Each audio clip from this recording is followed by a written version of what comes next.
So I am currently staying at this 3-bedroom beach house in Laguna Beach, and I didn't pay any nightly rent to stay here. It kind of sounds too good to be true. That's what I thought at first too. But I did this through a home swapping app. Hello, anybody in here? Knock knock. Yes, like that movie The Holiday where they swap houses. And while I was honestly skeptical at first, it seems a little sketch, it has made me rethink travel and ownership of things in general. Home swapping can be an amazing way to travel on a budget, but understandably, a lot of people are hesitant to stay at a complete stranger's house. Lucky for you guys, I don't mind being the guinea pig, so come along with me as I try my first ever home swap, and I'll let you know at the end if I would do it again and if I recommend it to you. So there's a few different home swapping platforms. Some have been around for quite a while. Some have membership fees. Just looking on here, I'm like, is this even real? Because it does look too good to be true. Like, these look like legit Airbnbs or something. I finally got someone who's down to let me stay at their place, and it's the cutest beach bungalow. So I am nervous though. I'm like, what if it's fake? I don't know. What if I get there and the host is like, never mind? The time has finally come to go on this trip. It is crazy to think, normally I go on a trip, I pay hundreds or thousands of dollars to stay at a hotel, all while I pay another $3,000 a month for my apartment to sit empty. Like, when you think about it, home swapping is kind of genius. It's a different type of exchange of value. Let's go check this place out. Laguna Beach is really only about an hour from Los Angeles, but I've never taken the time to really explore it. I always knew about it, and really everyone did from the early 2000s reality show. I had no idea how cool this little town is. It's more than just a beach town, it's sort of an artist's village. It's filled with art galleries, and it still has a lot of local businesses rather than just big chain stores. And it is true. It has some of the best beaches in all of California. And for that reason, it's pretty expensive to get a hotel or vacation rental here, which is probably why I haven't really gone out of my way to really explore this little city. But this home swap really gave me the perfect excuse to. It's inexpensive, and why not go check out this cool little town? Okay, I've made it. The app gave me instructions on how to log in on this little keypad, so let's do it. It worked. I'm in. You know, it definitely feels like someone's home, obviously. I was very relieved that it looked exactly like the photos, just a cute little beach bungalow, very charming, and also really big. Definitely way bigger than if I was staying at a hotel. 3 bedrooms and 2 bathrooms. I mean, we could have invited another person. This room also has an ensuite bathroom. Overall, the vibe felt less like staying at an Airbnb and more like staying at a friend's house. It just so happens, I don't know this friend. All right, welcome to your room. Hello. It has a Himalayan salt lamp. So this one could fit like 2 people. Yeah, there's a exercise ball. This is such a workout.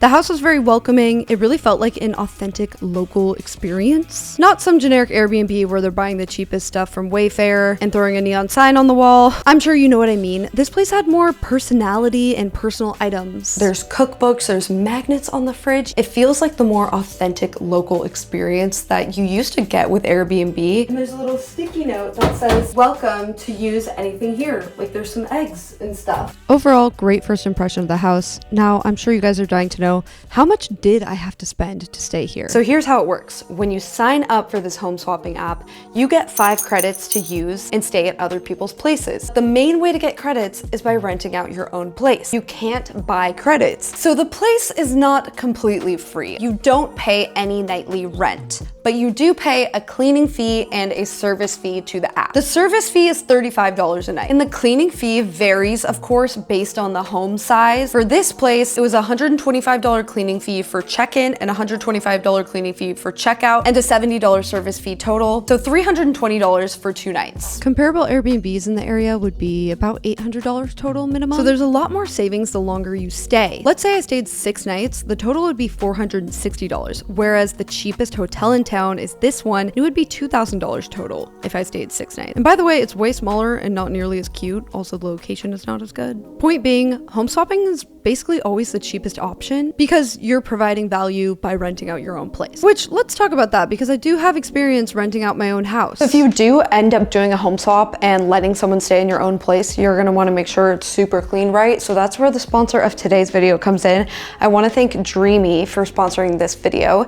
They make this wet and dry vacuum. It's called the H12 Pro. We'll vacuum my place. I'll show you how it works while I talk about my experience renting out my own place because I've actually done it over 50 times. First, let's fill up the water tank. This is a wet and dry vacuum, so it comes with a cleaning solution and you mix that in with some water so that you can vacuum and mop at the same time, saving you a ton of time. This is the H12 Pro by Dreamy. I like that it has a bunch of different settings and I'm just gonna put it in auto mode. It's just gonna sense what setting to do for me. So let's talk about having people stay at your place. I have had over 50 guests now stay at the Racket Club Resort, my house in Palm Springs, and it's actually made me more open to even letting people just stay at my apartment that I live in LA because truly nothing bad has ever happened. I really have a theory that, 95% of people, probably more, are totally normal. They're respectful of your place. No one has ever thrown a party at my place. I've never had someone try and stay longer than they're supposed to. I totally get why people are nervous about it though, because, the chance is still there that something could happen, but you can kind of mitigate the risk by only letting people stay that have reviews, getting some social proof, like seeing their Instagram, their LinkedIn. And also, I did a FaceTime call with the host, so we just did a vibe check and saw that, we're both totally normal. But to be honest, even if someone did throw a party at my place, I think this vacuum could handle any mess that ends up on the floor. Love that the H12 Pro can fit under furniture because this spot tends to get so dusty if I haven't vacuumed it in a while, and the edge-to-edge roller can get right up to the baseboard, so you don't need to use an extra attachment or anything like that. When I'm done, I just stick it back on the dock and it has a self-cleaning mode, so it's gonna clean that roller brush. It also dries it really quickly, and then I like to clean out the gray water tank just after I vacuum. It's pretty easy, you just kind of rinse it off, put it back in, you're good to go. I like that it separates the solid and the liquids. It just makes it easier when you clean out the gray water tank. This vacuum has 18,000 PA of suction power, which is pretty incredible. It also has Tangle Cut technology, so if it gets hair caught in there, it can cut it, so it's not gonna get stuck. It's currently $549, but you can get 10% off with my code. Thank you to Dreamy for sponsoring and making this video possible. I'll have a link to them down below if you're in the market for a vacuum. My floors are looking spotless. I could definitely have someone come stay here if I wanted, but now let's go back to my home swap so you guys can see what the experience was like.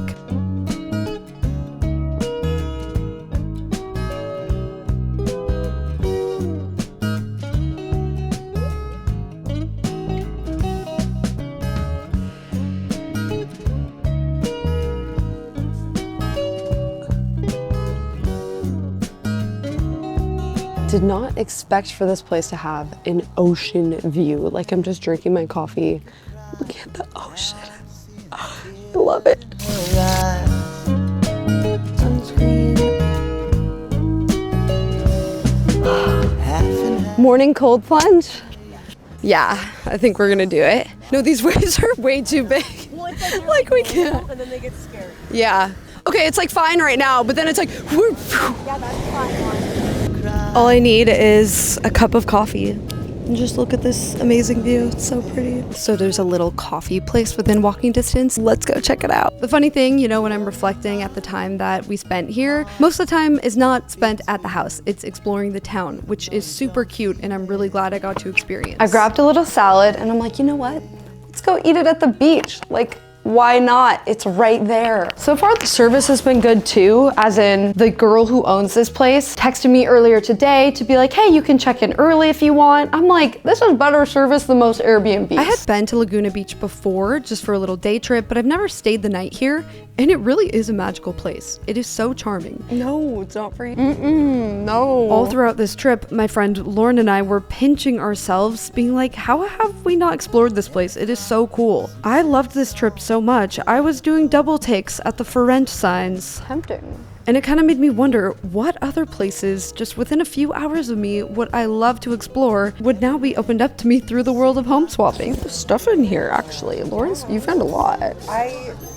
Tell me why I'm obsessed with this $3 haircut. For me, it just makes travel a lot more attainable because it's hard to justify spending so much money on hotels. We are living large. This is the best Monday ever. It is so relaxing here. I'm loving it so far. And one thing I also love is because we spend so little on accommodations, I feel like we can ball out on food and activities. So that's one nice thing about doing a home swap. You feel like your budget for all the other things you want to do on a trip just went way up because usually the accommodations is the most expensive part. You better believe it. So I used to think that the dream was owning a house in every destination. A beach house, a lake house, a mountain house, like 5 different Airbnbs that paid for themselves. And now that I own an Airbnb, I see how much maintenance it is, how much of a headache it is to do the accounting and taxes for every LLC that your real estate is in. It's very complicated. The fact of the matter is you can only be at one place at one time. Like truly all you need is one place to live. And if you are open to sharing that place, it opens up the possibilities to staying at all these amazing places. So overall, would I recommend home swapping? Yes, definitely, because I don't think I would have honestly gone out of my way to explore this little town if it weren't for Kindred. The hotels are kind of pricey, but for $300 split with a friend, yeah, I would do that. But there are a couple drawbacks, just things you need to know if you are gonna try home swapping. First one being, it's actually harder than you think to book a place. Just because you see a place available on the app doesn't mean that you can actually stay there. You'll see that a lot of places are available, but many of the people just won't reply to you. I probably had to reach out to 10 different people before I got the first one to accept me. I mean, really, when there's no money involved, the incentive just isn't that high. It's not like how on Airbnb, if you see something's available, boom, you just pay the money and it's yours for the weekend. It is not like that at all. If you have exact dates that you need to be somewhere, exact location, it's gonna be better to book an Airbnb or a hotel. But if you're more flexible with your timing, your location, Kindred can work for you and it's gonna be a lot cheaper. The other drawback is the safety aspect. Like, yes, this platform seems very legit, but at the end of the day, it's a random person's house that you don't know. It's just not as safe as staying at a hotel. You just never know. Most people put their Instagram and their LinkedIn on their profile and then you'll do a FaceTime call, but I mean, it's not a background check. I just would never stay at one alone personally, but between doing like a FaceTime vibe check and bringing a friend with me, staying at this one, I felt very safe. So home swapping is one example I've seen of how we may be moving more towards a sharing economy. I've also seen apartments have areas where there are shared items that you can check out for a few dollars, like a clothing steamer or a printer, or something like an air mattress that you might use one time ever. I do actually think it makes more sense to rent than to buy it and have to store it. And it generally just reduces waste if people share things that they don't use very often than each individually owning one. And listen, I don't mean own nothing and be happy. There's also that narrative out there that billionaires want you to own nothing and rent everything. That is not really the basis of the sharing economy. The sharing economy is more about sharing things when you're not using them. So that Tulu company is a convenient way people can share stuff, but they do have to pay like a couple dollars an hour to rent the things out. But if you're willing to drive for it, you can borrow a lot of things for free at your local tool library. Tool libraries are the same thing as a library, but instead of checking out a book, you can check out items that help you maintain your home or your bicycle or your garden. There's actually 5 of these in LA that can save you a lot of money. Like if you're about to go to Home Depot or Lowe's and buy something for a little project, maybe check the tool library first. The ones in Seattle are way more extensive. Like you could throw a party. They've got tables and chairs and a cake holder, way more tools. You could renovate, you could build a whole house with just stuff that you rent from this tool library. Our society is now so individualistic that we're not used to sharing things. And we're all convinced we need to own things. Even if we only use them once a year, you don't really need to. So that's a lot more things that are just produced that ultimately end up in a landfill. So the sharing economy, it saves you money, but I feel like it helps save the environment too a little bit, which is pretty cool. I really like this idea of a sharing economy. It does require more flexibility, but it can save you money and give you more of a sense of community. So would you try it? I'll put a link down below to the app that I used if you do want to give it a try. I feel like I'll definitely use it more when I have the flexibility to, but probably still book hotels from time to time too. But yeah, let me know. Would you guys give it a try? Comment down below.